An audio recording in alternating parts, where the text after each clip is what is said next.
Hi friends, அனைவருக்கும் வணக்கம். நம்ம இன்னைக்கு நம்மளோட 10 மினிட் சீரிஸில் advance business and financial management அதை பற்றி பார்க்க போகிறோம். ஓகேங்களா? நம்ம 10 மினிட் சீரிஸில் இன்றைக்கி தான் ஃபஸ்ட் டைம் நம்ம வந்து advance business and financial management நம்ம ஸ்டார்ட் பண்ண போகிறோம். இந்த 10 மினிட் சீரிஸ் வந்து நம்ம எதுக்காக வச்சிருக்கிறோம்னு சொன்னால், எக்ஸாம் வந்து நம்ம சீக்கிரமாக கிளியர் பண்ணணும் அப்படின்னு சொன்னால், நம்ம கடைசி நேரத்தில் உட்காந்து கஷ்டப்படுறத விட முன்னாடியே ஒரு 10 நிமிஷமாக ஒரு பேப்பர்லையும் 10 நிமிஷம் நம்ம நான் டெய்லி பார்த்துட்டே வந்துட்டு இருந்தோம் அப்படின்னு சொன்னால், கடைசி நேரத்தில் நமக்கு வந்து எக்ஸாம் கிளியர் பண்ணுறதுக்கு ஈஸியாக இருக்கும். ரொம்ப கஷ்டப்படுறதுக்கான அவசியம் இல்லை. ஸோ அதனால தான் நம்ம இந்த 10 மினிட் சீரிஸ் அப்படின்ற கான்செப்ட்டில் வந்து வீடியோஸ் போட்டுட்ருக்கோம். ஓகேங்களா ஃப்ரெண்ட்ஸ்? ஸோ ரெகுலராக இது பாருங்கள். இதில் வந்து பார்த்தீங்கன்னா சொன்னால், இன்றைக்கி வந்து advance business and financial management அதை பற்றி பார்க்க போகிறோம். அதில் வந்து module A unit 1 business of management basics of management பற்றி நம்ம இன்றைக்கி பார்க்க போகிறோம். ஓகேங்களா ஃப்ரெண்ட்ஸ்? ஸோ பேசிக்ஸ் ஆஃப் மேனேஜ்மெண்ட்டை பொறுத்த வரைக்கும் ஃபஸ்ட்டு மேனேஜ்மெண்ட்னா என்னது, மேனேஜ்மெண்ட் அப்படின்னு சொன்னால் என்னது, நார்மலாக நம்ம மேனேஜ்னா நமக்கு என்னன்னு தெரியும். ஏதோ ஏதோ ஒரு விஷயத்தை நம்ம மேனேஜ் பண்ணுறோம். ஓகேங்களா? ஏதோ ஒரு விஷயத்தை நம்ம வந்து மேனேஜ் பண்ணுறோம் அப்படின்றத வந்து நம்ம மேனேஜ்மெண்ட்னு எடுத்துக்கலாம்.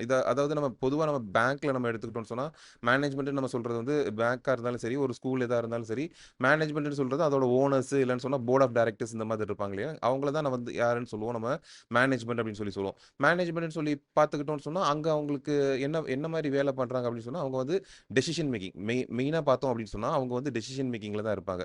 ஸோ ஸோ இப்போ மேனேஜ்மெண்ட் அப்படின்னு சொன்னால் அது வந்து யாரை குறிக்குது?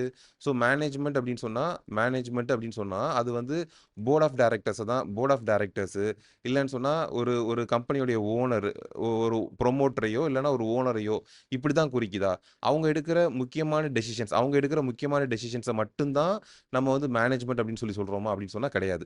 மேனேஜ்மெண்ட்ன்றது வந்து ஒரு ஒரு ஆர்கனைசேஷனை அதோட கோலை நோக்கி நகர்த்தி நம்ம போய்கிட்டு இருக்கிறோம் இல்லைங்களா? எல்லா ஆர்கனைசேஷனுக்கும் இப்போ பேங்க்னு எடுத்தோம்னு சொன்னால், பேங்க்குக்கு நம்ம வந்து நம்ம ஜாஸ்தியாக டெபாசிட்ஸ் கொண்டு வரணும், ஜாஸ்தியாக அட்வான்சஸ் கொண்டு வரணும், கஸ்டமருக்கு வந்து நல்லா வந்து நம்ம வந்து சர்வீஸ் பண்ணணும், ப்ராஃபிட் இன்க்ரீஸ் பண்ணணும். ஸோ இந்த மாதிரி நமக்கு வந்து ஒரு ஒரு டார்கெட்டோ ஒரு ஒரு ஒரு அப்ஜெக்டிவோ இருக்கிற மாதிரி எல்லா நிறுவனங்களுக்குமே பார்த்தோம்னு சொன்னால் ஒரு அப்ஜெக்டிவ் இருக்கும், ஒரு டார்கெட் இருக்கும். அதை நோக்கி தான் அவங்க வந்து நகர்ந்து போயிட்டு இருப்பாங்க. ஸோ ஸோ இந்த மேனேஜ்மெண்ட் அப்படின்றது வந்து பார்த்தோம்னு சொன்னால் அந்த அப்ஜெக்டிவை நோக்கி நம்மளோட ரிசோர்ஸ் எல்லாத்தையுமே பார்த்தோம்னு சொன்னால் நம்ம நகர்த்துறோம். அந்த அப்ஜெக்டிவை நோக்கி போகிறதுக்காக நாம் எடுக்கக்கூடிய முக்கியமான டிசிஷன்ஸ் ஒரு ஒரு ஒரு ஒரு தனிநபரும் ஒரு ஒரு அந்த அந்த அந்த அந்த ஆர்கனைசேஷனில் இருக்கிற ஒரு நபரும் எடுக்கக்கூடிய முடிவுகளை பற்றி தான் இந்த மேனேஜ்மெண்ட் டெஃபினிஷனில் சொல்கிறாங்க. மேனேஜ்மெண்ட் டெஃபினிஷன் சொல்கிறதுல ஒருத்தவங்களும் எடுக்கக்கூடிய முக்கியமான டெசிஷன்ஸை தான் அவங்க வந்து மேனேஜ்மெண்ட் டெஃபினிஷனில் வந்து மெயினாக சொல்கிறாங்க. இதில் வந்து நம்ம டாப் லெவலில் இருக்கிறவங்கன்னு சொல்லி நம்ம எடுத்துக்கணும்னு தேவையில்லை. கீழே வந்து பார்த்தோம்னு சொன்னால் ஒரு மேனேஜர், ஒரு பிரான்ச் லெவலில் எடுத்துக்கணும் சொன்னால் ஒரு மேனேஜராக இருந்தாலும் சரி, ஒரு கிளரிக்கல் ஸ்டாஃபாக இருந்தாலும் சரி, அவங்க எடுக்கிற டே டு டே டிசிஷன்ஸும் கூட நம்ம மேனேஜ்மெண்ட்ன்றதுல உள்ள சேரதான் செய்யும். மேனேஜ்மெண்ட் ப்ராசஸில் அதுவும் உள்ள ஒரு முக்கியமான பங்கு தான் வகிக்கும். ஓகேங்களா? ஸோ இதை தான் வந்து மேனேஜ்மெண்ட் அப்படின்னு நம்ம சொல்கிறோம். ஓகேங்களா? இதோட ஃபங்க்ஷன்ஸ். ஸோ மேனேஜ்மெண்ட்டில் ஃபங்க்ஷன்ஸ் என்னது? மேனேஜ்மெண்ட் அப்படின்னு சொல்லி எடுத்துக்கிட்டோம்னு சொன்னாலே அது வந்து ஒரு செயல் தான். ஏதோ ஏதோ ஏதோ ஒரு விஷயத்தை நம்ம செயல்படுத்துகிறோம். அப்போ அதை செயல்படுத்துகிறோம் அப்படின்றதுக்கு அது வந்து ஒரு ப்ராசஸ் இருக்கும் இல்லைங்களா? என்னென்ன மாதிரி படிப்படியாக என்னென்ன மாதிரி செஞ்சு அதை வந்து நம்ம செயல்முறைப்படுத்துகிறோம் அப்படின்றதுக்கு ஒரு ப்ராசஸ் இருக்கும் இல்லைங்களா? ஸோ அந்த ஃபங்க்ஷன்ஸை தான் நம்ம இன்றைக்கி பார்க்க போகிறோம். அந்த மேனேஜ்மெண்ட்டுடைய ஃபங்க்ஷனை தான் நம்ம இன்றைக்கி பார்க்க போகிறோம். ஃபஸ்ட்டு ஃபங்க்ஷன் அவங்க என்ன சொல்கிறாங்க அப்படின்னு சொன்னால், பிளானிங் அப்படின்ற ஃபங்க்ஷன் சொல்கிறாங்க. ஓகேங்களா? பிளானிங்ன்ற ஃபங்க்ஷன் சொல்கிறாங்க. இதில் என்ன சொல்கிறாங்கன்னு சொன்னால், deciding and advance the future course of action. நம்ம முன்னாடியே நம்ம என்னெல்லாம் செய்ய போகிறோம் அப்படின்றத பிளான் பண்ணுறோம் பார்த்தீங்களா? செட்டிங் கோல்ஸு, அப்ஜெக்டிவ்ஸு, நம்ம ஆர்கனைசேஷனுக்கு நம்ம என்னெல்லாம் அப்ஜெக்டிவ்ஸ் வைக்க போகிறோம், அதை எப்படியெல்லாம் நம்ம ரீச் பண்ண போகிறோம் அப்படின்னு சொல்லி நம்ம ஒரு பிளான் போடுறோம் இல்லைங்களா? ஸோ அதுதான் வந்து பிளானிங்கில் சொல்கிறாங்க. பிளானிங்கில் எடுத்துக்கிட்டோம், இப்போ உதாரணத்துக்கு நம்ம எடுத்துக்கிட்டோம்னு சொன்னால், இப்போ ஒரு ரெஸ்டாரண்ட் நம்ம வந்து ஒன்று ஆரம்பிக்க போகிறோம்னு வச்சுப்போம். ஒரு ரெஸ்டாரண்ட் வந்து நம்ம வந்து நம்ம ஊரில் வந்து ஆரம்பிக்க போகிறோம் அப்படின்னு வச்சுக்கலாம். இங்கே வந்து ஒரு ஃபுட்லாம் இருக்கிற மாதிரி நம்ம வந்து ஒரு ரெஸ்டாரண்ட் ஆரம்பிக்கிறோம் அப்படின்னு சொல்லி எடுத்துக்கிட்டோம் அப்படின்னு சொன்னால், என்ன பண்ணுவோம், ஒரு ஒரு 15 டிஷ், ஒரு 15 டைப் ஆஃப் ஃபுட்ஸ் வந்து இங்கே வச்சுக்கலாம் அப்படின்னு சொல்லி வைக்கிறோம். இங்கே வந்து நமக்கு வந்து ஒரு 20 லட்ச ரூபாய், ஒரு 20 லேக் ருபீஸ் வந்து நமக்கு தேவைப்படும். இந்த ரெஸ்டாரண்ட் நம்ம வைக்கிறதுக்கு ஒரு 20 லட்ச ரூபா நமக்கு தேவைப்படும் அப்படின்னு சொல்லி முடிவு பண்ணுறோம். இன்னொரு 3 மந்த்ஸில் நம்ம வந்து இதை வந்து ஓப்பன் பண்ணிடணும் அப்படின்ற விஷயங்கள்லாம் நம்ம முடிவு பண்ணுறோம். ஸோ இந்த மாதிரி முக்கியமான முடிவுகள் நம்ம பிளான் பண்ணுறோம் இல்லைங்களா? இதெல்லாம் செய்யணும்னு சொல்லி நம்ம பிளான் பண்ணுறோம் இல்லைங்களா?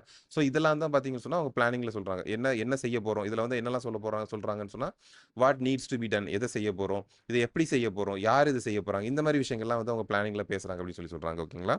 அடுத்து பார்த்தோம் அப்படின்னு சொன்னால் ஆர்கனைசிங். ஓகேங்களா? ஆர்கனைசிங்கில் என்ன பண்ணுறாங்கன்னு சொன்னால், structuring and arranging all the resources of an organisation. ஓகேங்களா? இப்போ வந்து நம்ம வந்து என்னெல்லாம் அப்ஜெக்டிவ்ஸ் இருக்க போறோம், என்னெல்லாம் கோல்ஸ் நம்ம செட் பண்ணி அதை நோக்கி போக போறோம் அப்படின்றத வந்து இந்த பிளானிங்ல நம்ம முடிவு பண்ணிட்டோம். ஓகேங்களா? என்ன அப்ஜெக்டிவ்ஸ் வைக்க போறோம், அதை நோக்கி நம்ம போக போறோம் அப்படின்றத வந்து பிளானிங்ல நம்ம முடிவு பண்ணிட்டோம் அப்படின்னு சொன்னா, ஆர்கனைசிங்ல என்ன பண்ண போறோம் அப்படின்னு சொன்னா, நம்ம கிட்ட என்னெல்லாம் ரிசோர்சஸ் இருக்குது, நம்ம கிட்ட என்னெல்லாம் ரிசோர்சஸ், நம்மள்ட்ட முக்கியமா என்ன ரிசோர்ஸ் இருக்கும், எம்ப்ளாயீஸ் இருப்பாங்க, மெட்டீரியல்ஸ், ரா மெட்டீரியல்ஸ் இந்த மாதிரி விஷயங்கள் இருக்கும், கேபிட்டல் இருக்கும், நம்ம கிட்டன்னு சொல்லி ஒரு டெக்னாலஜி இருக்கும். ஸோ இந்த விஷயங்களை இந்த ரிசோர்சஸ் நம்ம சொல்றோம் இல்லைங்களா, எம்ப்ளாயீஸ், மெட்டீரியல்ஸ், கேபிட்டல், டெக்னாலஜி இதெல்லாமே நம்மளுடைய ரிசோர்சஸ் சொல்றோம். இந்த ரிசோர்சஸை வந்து எப்படி பயன்படுத்தி நம்மளுடைய அப்ஜெக்டிவை வந்து நம்ம அட்டைன் பண்ணலாம். ஓகேங்களா? அதை தான் இதில் பண்றோம்னு சொன்னா ஆர்கனைசிங்ல பண்றோம். அந்த ஸ்ட்ரக்சரிங்ல வந்து என்ன சொல்றாங்கன்னு சொன்னா, அவங்க வந்து நம்மளுடைய ஹைரார்கி இருக்குது பாத்தீங்களா, நம்ம யார் வந்து ஃபர்ஸ்ட் இருப்பாங்க, ஃபர்ஸ்ட் எடுத்தவொன்னே ஒரு ஒரு சேர்மன் இல்லைன்னா ஒரு சிஇஓ இருக்கிறாங்கன்னு சொன்னா, அவங்களுக்கு கீழே வந்து ஒரு ஜிஎம்னு இருக்காங்கன்னு சொன்னா, அவங்களுக்கு கீழே ஒரு டிஜிஎம் அந்த மாதிரி இருக்கிறாங்க அப்படின்னு சொன்னா, அவங்களுக்கு கீழே ஒரு சீனியர் மேனேஜர், அதுக்கப்புறம் ஒரு மேனேஜர், இந்த மாதிரி ஒரு ஒரு ஸ்ட்ரக்சர், ஒரு ஹைரார்கி வைக்கிறோம் இல்லைங்களா? ஸோ இந்த மாதிரி விஷயங்கள். அதுக்கப்புறம் யார் வந்து யாருக்கிட்ட ரிப்போர்ட் பண்ணுவாங்க, இந்த மாதிரி விஷயங்கள். இதெல்லாமே பார்த்தோம்னு சொன்னா, அந்த ஸ்ட்ரக்சரிங் அப்படின்றதுல வந்து முடிவு பண்றதா சொல்றாங்க. அதுக்கப்புறம் பார்த்தோம்னு சொன்னா, இந்த எம்ப்ளாயீஸ், மெட்டீரியல்ஸ் இதெல்லாம் இருக்குது பார்த்தீங்களா? இதெல்லாம் ஒண்ணொண்ணுக்கும் எவ்வளோ எவ்வளோ தேவை. அதாவது இப்போ நம்ம இந்த உதாரணத்தபடியே பார்த்துட்டு இருந்தோம் இல்லைங்களா? நம்ம இந்த உதாரணத்தை வச்சே பார்க்கலாம். அதாவது இப்போ நம்ம ரெஸ்டாரண்ட் இருக்குதுன்னு வச்சுக்கோங்களேன். நம்ம ரெஸ்டாரண்ட்ல நம்ம என்ன முடிவு பண்றோம்? 15 விதமான ஐட்டம்ஸ் நம்ம போடலாம்னு சொல்லி முடிவு பண்ணோம். வெரைட்டீஸ் நம்ம போடலாம்னு முடிவு பண்றோம் இல்லைங்களா? அப்ப நம்ம இத என்ன பண்றாங்க, ஒரு ஹெட் செஃப் ஒருத்தர் வேணும்னு சொல்லி முடிவு பண்றோம். ஓகேங்களா? ஒரு ஹெட் செஃப் வேணும்னு சொல்லி முடிவு பண்றோம். அவருக்கு கீழ ஒரு ஒரு 2 வெயிட்டர் வச்சுக்கலாம். ஒரு 2 வெயிட்டர் வச்சுக்கலாம். அவருக்கு கீழ இன்னொரு 2 குக் வச்சுக்கலாம். 2 குக் வச்சுக்கலாம். அவங்களுக்கு அங்க வந்து பார்த்தீங்கன்னா, ஒரு ஃப்ளோர் மேனேஜர் ஒருத்தர் இருக்கிறாரு. அங்க வந்து பார்த்தீங்கன்னா, ஒரு ஃப்ளோர் மேனேஜர் இருக்காரு. ஸோ இவங்கெல்லாம் வேணும் அப்படின்றத நம்ம முடிவு பண்றோம். இ இ இவங்கெல்லாம் வேணும். இவங்களுக்கு கீழ இவங்கெல்லாம் இந்தந்த ஆக்டிவிட்டீஸ் முடிவு பண்ணுவாங்க. ஹெட் செஃப் வந்து என்ன வேலை பார்ப்பாரு? 2 குக் என்ன வேலை பார்ப்பாங்க? இந்த வெயிட்டருக்கு என்ன வேலை? இந்த ஃப்ளோர் மேனேஜருக்கு என்ன வேலை? ஸோ இவங்களுக்குள்ள ஹைரார்கி எப்படி இருக்கும்? இவங்களுக்குள்ள ஹைரார்கி இருக்கும். யார் வந்து யாருகிட்ட ரிப்போர்ட் பண்ணணும்? இந்த 2 குக் வந்து இந்த ஹெட் செஃப் கிட்ட வந்து ரிப்போர்ட் பண்ணணும். இந்த வெயிட்டர்ஸ் வந்து இந்த குக் கிட்ட ரிப்போர்ட் பண்ணணும். இல்லன்னா இந்த வெயிட்டர்ஸ் வந்து ஃப்ளோர் மேனேஜர் கிட்ட ரிப்போர்ட் பண்ணணும். ஸோ இந்த மாதிரி விஷயங்கள் நம்ம ஸ்ட்ரக்சர் பண்ணிக்கிறோம் இல்லைங்களா? யாருக்கு எந்த மாதிரி விஷயங்கள்ல முடிவெடுக்கிறதுக்கான அத்தாரிட்டி இருக்குது. ஸோ இந்த மாதிரி விஷயங்கள் நம்ம முடிவு பண்ணிக்கிறது. அதுக்கப்புறமா மெட்டீரியல்ஸ பொறுத்தவரைக்கும் இப்ப நம்ம பார்த்தோம் ரூ. 20,00,000 20 லேக்ஸ் வந்து என்ன பண்றோம்? 20 லேக்ஸ் வந்து நம்ம வந்து லோன் எடுத்துக்க போறோம். இந்த இந்த ரெஸ்டாரண்ட் ஓப்பன் பண்றதுக்காக நம்ம வந்து 20 லேக்ஸ் வந்து நம்ம வந்து லோன் எடுத்துக்க போறோம் அப்படின்னு சொன்னா, இந்த 20 லேக்ஸ்ல எவ்வளவு ரூபாய் வந்து நம்ம ரா மெட்டீரியல்ஸ்னா நம்ம ஃபுட்டுக்கு சமைக்கிறதுக்கு, சீ ஃபுட்டுக்குன்னு சொல்லிட்டு என்னென்ன நம்ம பர்ச்சேஸ் பண்ண வேண்டியிருக்கும். அந்த மாதிரி விஷயங்கள் பார்க்கறதா இருக்கட்டும் சரி. அது போக நம்ம வந்து அத ஃபர்னிஷ் பண்ண வேண்டியிருக்கும் இல்லைங்களா? நம்ம வந்து ஒரு ரெஸ்டாரண்ட் ஆரம்பிக்கிறோம்ன்றப்ப அத ஃபர்னிஷ் பண்ண வேண்டியிருக்கும். அதுக்காகுற செலவுகள். அதுக்கப்புறம் நம்ம சேலரி குடுக்க வேண்டியிருக்கும். ஸோ இந்த மாரி இந்த ரூ. 20,00,000 ஒரு ரூ. 5,00,000 வந்து நம்ம ரா ரா மெட்டீரியல்ஸ்க்கு போடுறோம். ஒரு ரூ. 7,00,000 வந்து பார்த்தீங்கன்னா, ஃபர்னிஷிங்க்கு போடுறோம். ஸோ இந்த மாரி ஸ்பிளிட் அப் பண்றோம் இல்லைங்களா? ஸோ நம்ம இத தான் வந்து எதுல சொல்றாங்கன்னு சொன்னா, ஆர்கனைசிங் அப்படின்ற விஷயத்துல பேசுறாங்க. ஸோ ஸோ அப்ஜெக்டிவ்ஸ் என்ன மாரி ஒரு அப்ஜெக்டிவ நோக்கி போறோம். இந்த மாரி விஷயங்கள நம்ம பிளானிங்ல பேசப் போறோம். அந்த அப்ஜெக்டிவ்ஸ அட்டைன் பண்றதுக்கு நம்ம கிட்ட இருக்கிற ரிசோர்ஸஸ எப்படியெல்லாம் பயன்படுத்த போறோம் அப்படின்றத வந்து எப்படியெல்லாம் அலோகேட் பண்ணிக்க போறோம் அப்படின்றத வந்து ஆர்கனைசிங்ல பேசுறோம். ஓகேங்களா? அடுத்து பார்த்தீங்கன்னு சொன்னா ஸ்டாஃபிங். ஓகேங்களா? இது வந்து முக்கியமான விஷயம். இப்ப இங்க வந்து யாரெல்லாம் தேவை, அவங்களுக்கு என்னென்ன வேலை இருக்குதுன்றத நம்ம ஆர்கனைசிங்ல முடிவு பண்றோம். அதுக்கப்புறமா ஸ்டாஃபிங்ல நம்ம என்ன முடிவு பண்றோம், என்ன பண்ண போறோம், நம்ம நார்மலா ஸ்டாஃபிங்ல தெரிஞ்சது தான். நம்ம வந்து என்ன பண்ணுவோம், ரெக்ரூட் பண்ணுவோம். அதுக்கப்புறம் ட்ரெய்னிங் குடுப்போம். அவங்களுக்கு ட்ரெய்னிங் டெவலப்மென்ட், அவங்கள மோட்டிவேட் பண்றது, அவங்களுக்கு எவ்வளவு சேலரி குடுக்கணும், இந்த மாரி விஷயங்களு. அதுக்கப்புறமா அவங்களோட பெர்ஃபார்மன்ஸ ரிவ்யூ பண்றோம். அவங்களுக்கு புரமோஷன் குடுக்கணுமா? அவங்களோட ஜாப வந்து ரொட்டேட் பண்ணணுமா? அதுக்கப்புறம் ஜாப் என்ரிச்மென்ட் அவங்களுக்கு சேலஞ்சிங்கான பொசிஷன்ஸ் குடுக்கணுமா? ஜாப் என்ரிச்மென்ட்ட பொறுத்தவரைக்கும் அவங்களுக்கு சேலஞ்சிங்கான பொசிஷன்ஸ் குடுக்குறது, அவங்கள வந்து அட்டானமி அவங்களுக்கு வந்து ஃப்ரீயா முடிவெடுக்கிற மாதிரி ஃப்ரீயா முடிவெடுக்கிற மாதிரியான ஒரு வேலைகள வந்து அவங்களுக்கு குடுக்குறது. இந்த மாரி விஷயங்கள். அப்புறம் ட்ரான்ஸ்ஃபர் பண்றது. டெர்மினேஷன், ரிட்டயர்மென்ட் இந்த மாரி விஷயங்கள் எல்லாமே பார்த்தீங்கன்னு சொன்னா, நம்ம வந்து ஸ்டாஃபிங்ல பேசுறோம். ஓகேங்களா? இதுல வந்து ஸ்டாஃபிங்ல பேசுறோம். அடுத்து பார்த்துக்கிட்டோம்னு சொன்னா, டைரக்டிங். ஓகேங்களா? இந்த டைரக்டிங்க பொறுத்தவரைக்கும் இப்ப நம்ம வந்து ஸ்டாஃப் வந்து உள்ள எடுத்துட்டோம். ஓகேங்களா? ஸ்டாஃப் வந்து நம்ம உள்ள எடுத்துட்டோம். உள்ள எடுத்த ஸ்டாஃப் வந்து நம்ம லீட் பண்ணணும். ஓகேங்களா? நம்மளோட அப்ஜெக்டிவ நோக்கி அவங்கள வந்து லீட் பண்ணி கொண்டு போணும். ஸோ இதுல வந்து அவங்கள கைட் பண்றது, சூப்பர்வைஸ் பண்றது இது எல்லாமே வந்து பார்த்தீங்கன்னு சொன்னா, இந்த டைரக்டிங்ல பேசுறாங்க. ஸோ டைரக்டிங்ல மெயினா லீடர்ஷிப் அவங்கள லீட் பண்றோம். அதுக்கப்புறம் அவங்கள ரெகுலரா நம்ம வந்து மோட்டிவேட் பண்ணிக்கிட்டே இருக்கணும். நம்மளோட கோலுக்கு நோக்கி நம்ம வந்து அவங்கள மோட்டிவேட் பண்ணிக்கிட்டே இருக்கணும். இப்ப நம்மளோட ரெஸ்டாரண்ட் எக்ஸாம்பிள் வச்சு நம்ம எடுத்துக்கிட்டோம் அப்படின்னு சொன்னா, டெய்லி வந்து அவங்களுக்கு வந்து மோட்டிவேட் பண்ணி இந்த மாதிரி நம்ம வந்து டெய்லி வந்து கஸ்டமருடைய ஃபீட்பேக் வந்து நெகட்டிவ் ஃபீட்பேக் வராம பாசிட்டிவான ஒரு ஃபீட்பேக்கே வச்சு நம்ம வந்து கொண்டு போற மாதிரி நம்ம வந்து இந்த ரெஸ்டாரண்ட் டெவலப் பண்ணணும் அப்படின்னு சொல்லி அவங்கள வந்து மோட்டிவேட் பண்ணிக்கிட்டே இருக்கணும். கம்யூனிகேட் பண்ணணும். ஹைரார்கி வைஸ் இப்ப மேல இருக்க ஹெட் செஃப்ல இருந்து கம்யூனிகேட் பண்றாங்கன்னு சொன்னா, கீழ வரைக்கும் அவங்களுக்கு ப்ராப்பரான கம்யூனிகேஷன் வந்து சேரணும். மேலேருந்து கீழே வரைக்கும் ஒரு ப்ராப்பரான கம்யூனிகேஷன் சேனல் இருக்கணும். அதுக்கு ப்ராப்பராக கம்யூனிகேட் ஆகணும் ஒரு விஷயம் சொல்கிறாங்க அப்படின்னு சொன்னால். சூப்பர்விஷன் இப்போ நம்ம ஒரு ரெஸ்டாரண்ட்னு சொல்லி நம்ம பண்ணுறோம் அப்படின்னு சொன்னால் அந்த குவாலிட்டி ஆஃப் ஒர்க்கு எப்படி குவாலிட்டியாக அவங்க வந்து அந்த வேலையை பார்க்குறாங்க அப்படின்றது வந்து நம்ம முக்கியமாக கண்காணிச்சிக்கிட்டே இருக்கணும். அப்படி இல்லைன்னு சொன்னால் குவாலிட்டி ஆஃப் ஒர்க் வந்து ரொம்பவே பாதிக்கிறதுக்கான வாய்ப்பு இருக்குது. ஸோ குவாலிட்டி ஆஃப் ஒர்க்குன்றதை வந்து நம்ம கண்டிப்பாக சூப்பர்வைஸ் பண்ணணும். அப்போ தான் நமக்கு வந்து ஒரு நல்ல கஸ்டமர் ஃபீட்பேக் வந்து நமக்கு கிடைக்கும். ஸோ இதெல்லாமே எதில் பண்ணுறாங்கன்னு சொன்னால் டைரக்டிங்கில் பண்ணுறாங்க. ஓகேங்களா? அடுத்து பார்த்துக்கிட்டோம்னு சொன்னால் கண்ட்ரோலிங்கில் அவங்க என்ன பண்ணுறாங்க அப்படின்னு சொன்னால் நம்ம வந்து ஒரு அப்ஜெக்டிவை நோக்கி போய்கிட்டு இருக்கோம். அந்த உதாரணத்துக்கு இப்போ நம்ம வந்து இந்த ரெஸ்டாரண்ட்டை பொறுத்த வரைக்கும் நமக்கு வந்து 100% பாசிட்டிவான ஃபீட்பேக் கிடைக்கணும். 100% பாசிட்டிவான ஃபீட்பேக் கிடைக்கணும். ஒரு ஒரு டெய்லி பார்த்தோம்னு சொன்னால் ஒரு 100 கஸ்டமராவது நம்ம கடைக்குள்ள வந்து வர்ற மாதிரி நம்ம நடந்துக்கணும். 100 கஸ்டமர்ஸாவது நம்ம ரீச் பண்ணணும் டெய்லி பார்த்தோம்னு சொன்னால். ஸோ இந்த மாதிரி நம்ம டார்கெட் வச்சிருக்கோம் அப்படின்னு சொன்னால் அந்த டார்கெட்டை வந்து நம்ம எந்த லெவலில் அட்டைன் பண்ணியிருக்கோம். கண்ட்ரோலிங்கை பொறுத்த வரைக்கும் அந்த டார்கெட்டை வந்து நம்ம எந்த லெவலில் நம்ம அட்டைன் பண்ணியிருக்கோம் அப்படின்றத நம்ம மெஷர் பண்ணிக்கணும். கண்ட்ரோலிங்கில் வந்து முதல்ல மெஷர் பண்ணுறாங்க.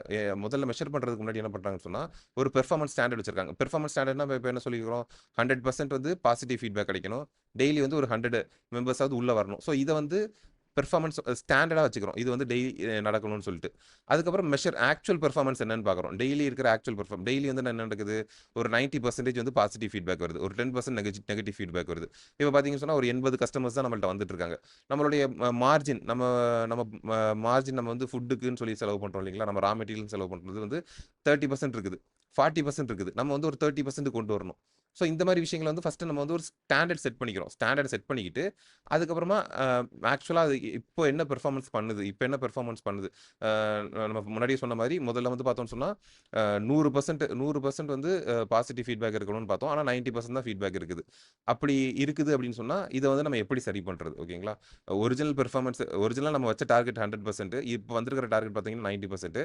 ஸோ இந்த 90% இருக்கிறத நம்ம என்ன கரெக்டிவ் ஆக்ஷன்ஸ் எடுத்தோம் அப்படின்னு சொன்னால் அதை 100% கொண்டு வர முடியும். ஸோ இதுதான் வந்து கண்ட்ரோலிங்கில் நம்ம பார்க்குறோம். கண்ட்ரோலிங்கை பொறுத்த வரைக்கும் நம்ம வந்து ஒரு டார்கெட் செட் பண்ணிக்கிறோம். அந்த டார்கெட்டை கரெக்டாக அட்டைன் பண்ணியிருக்கோமான்றதை மெஷர் பண்ணுறோம். அப்படி அட்டைன் பண்ணல அப்படின்றப்போ அதில் நம்ம என்ன கரெக்டிவ் மெஷர்ஸ் நம்ம செய்யணுன்றது தான் நம்ம வந்து கண்ட்ரோலிங்கில் பார்க்குறோம். ஸோ ஸோ ஸோ பேசிக்காக பார்த்தோம்னு சொன்னால் மேனேஜ்மெண்ட்டில் ஃபங்க்ஷன்ஸ்ன்றது வந்து ஒரு 5 ஃபங்க்ஷன் சொல்கிறாங்க. நல்லா ஞாபகம் வச்சுக்கோங்க ஃப்ரெண்ட்ஸ். இது வந்து என்ன பண்ணுறாங்கன்னு சொன்னால் ஃபஸ்ட்டு பிளான் பண்ணுறாங்க.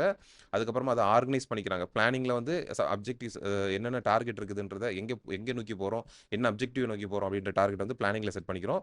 ஆர்கனைசிங்கை பொறுத்த வரைக்கும் நம்மள்ட்ட இருக்கிற ரிசோர்ஸை அதுக்கு எப்படிலாம் அலோகேட் பண்ணிக்கலாம் அப்படின்ற விஷயங்கள் ஆர்கனைசிங்கில் பண்ணிக்கிறோம். ஸ்டாஃபிங்கை பொறுத்த வரைக்கும் நம்ம ஸ்டாஃப் மெம்பர்ஸ் எடுக்கிறது, அவங்களை டெவலப் பண்ணுறது, இந்த மாதிரி விஷயங்களை பண்ணிக்கிறோம். டைரக்டிங்கை பொறுத்த வரைக்கும் என்ன பண்ணுறோம்னு சொன்னால் அவங்களை கைட் பண்ணுறது, சூப்பர்வைஸ் பண்ணுறது, மோட்டிவேட் பண்ணுறது, இந்த மாதிரி விஷயங்களை பண்ணுறோம். கண்ட்ரோலிங்கை பொறுத்த வரைக்கும் நம்ம என்ன பண்ணுறோம்னு சொன்னால் நம்ம டார்கெட் செட் பண்ணியிருக்கோம். அந்த டார்கெட்டில் நோக்கி போகிறோமா இல்லை அதுலேருந்து டிவியேட் ஆகி போகிறோமா? அப்படி டிவியேட் ஆகி போகிறோம்னு சொன்னால் நம்ம என்னெல்லாம் கரெக்டிவ் மெஷர்ஸ் எடுக்கணும். ஸோ இந்த மாதிரி விஷயங்களை வந்து பார்த்தோம்னு சொன்னால் கண்ட்ரோலிங்கில் பேசுகிறோம். ஓகேங்களா ஃப்ரெண்ட்ஸ்? ஓகே. ஸோ அடுத்து வந்து எம்சிக்யூஸ் பார்த்துக்கலாம் லைட்டா. The fundamental management function that involves setting objectives and deciding in advance the future course of action is known as கண்ட்ரோலிங்கா, டைரக்டிங்கா, பிளானிங்கா, ஆர்கனைசிங்கா. உங்களோட கமெண்ட்டில் சொல்லுங்கள் ஃப்ரெண்ட்ஸ், ஆன்சர் என்னன்னு சொல்லுங்கள். இன்றைக்கி நம்ம பார்த்ததை ஓகேங்களா. Manager defining roles, determining who reports to whom, and allocating company's resources is performing which key function of management, planning, organizing, staffing, controlling. ஓகேங்களா. இதோடைய ஆன்சர்ஸையும் நீங்கள் வந்து கமெண்ட்ஸில் சொல்லுங்கள். ஓகேங்களா ஃப்ரெண்ட்ஸ்? ஓகே. வீடியோ பிடிச்சிருச்சுன்னா லைக் பண்ணுங்கள், கமெண்ட் பண்ணுங்கள், ஷேர் பண்ணுங்கள், கண்டிப்பாக சப்ஸ்கிரைப் பண்ணுங்கள் ஃப்ரெண்ட்ஸ். ஓகேங்களா. இந்த கிளாஸோடைய இந்த நம்ம 10 மினிட் சீரிஸ் எடுத்திருக்கோம் பார்த்தீங்களா, இந்த 10 மினிட் சீரிஸோடைய நோட்ஸ் மட்டும் நம்மளுடைய டெலகிராம் சேனலில் வந்து நோட்ஸ் வந்து வந்துடும். ஓகேங்களா ஃப்ரெண்ட்ஸ். இன்றைக்கி 10 மினிட் சீரிஸ் வந்திருக்குன்னா நாளைக்கு அதோடைய நோட்ஸ் வந்து டெலகிராம் சேனலில் வந்துடும். ஓகேங்களா ஃப்ரெண்ட்ஸ். காண்டாக்ட் பண்ணணும்னு சொன்னால் இந்த மெயில் ஐடியில் நீங்கள் எங்களை காண்டாக்ட் பண்ணலாம். ஓகேங்களா ஃப்ரெண்ட்ஸ். ஓகே. தேங்க்ஸ் ஃபார் வாட்சிங் ஃப்ரெண்ட்ஸ். தேங்க்யூ.